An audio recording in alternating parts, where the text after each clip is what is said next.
جاني شاب في العيلة لسه ما كملش 20 سنة وسألني إزاي أبقى مليونير. فقلت له هقول لك جملة واحدة بس: شيل الفلوس من معادلة نجاحك، واعرف الحاجة اللي بتعملها أحسن من أي حد تاني، وبعدها اتمرن عليها لحد ما تبقى أحسن واحد فيها. لما توصل لدرجة إن أنت بقيت جامد جدا جدا في اللي أنت بتعمله، مش هتلاقي منافسة، والفلوس هتلاقيها بتيجي لوحدها.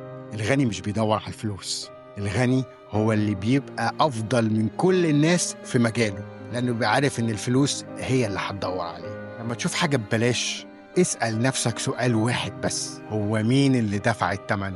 لو المنتج مجاني وانت اللي بتستهلكه، اعرف ان انت المنتج. مواقع التواصل الاجتماعي بتبيع وقتك وتركيزك، الخدمات المجانية بتاخد بياناتك وتستخدمها، المحتوى العشوائي بيبرمج عقلك بالطريقة اللي تخدم أصحاب المنصات. انت كده بتدفع الثمن بوقتك وبخصوصيتك بسلامة عقلك، فاحترس. الموضوع بسيط، في الأول وفي الآخر أنت عايز البراند بتاعك يكون إيه؟ عايز تكون شخص محترم، لازم تدي أكتر ما بتاخد، لأن اللي بيدي وهو متوقع مقابل غالباً ما بياخدش أي تقدير.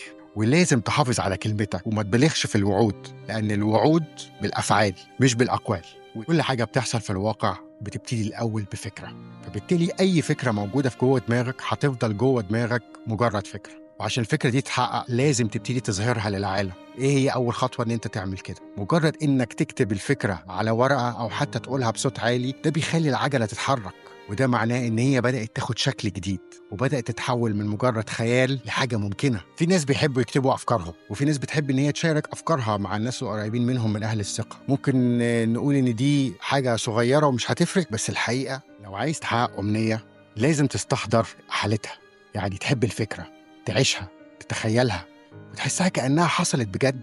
كل ما تفضل مركز على الهدف بتاعك هتلاقي نفسك بتتحرك ناحيته. بس عارف المفاجأة كمان؟ إن هو هتلاقيه بيتحرك ناحيتك، ودي بركة الله سبحانه وتعالى ومكافئته لعبده المجتهد خالص النية.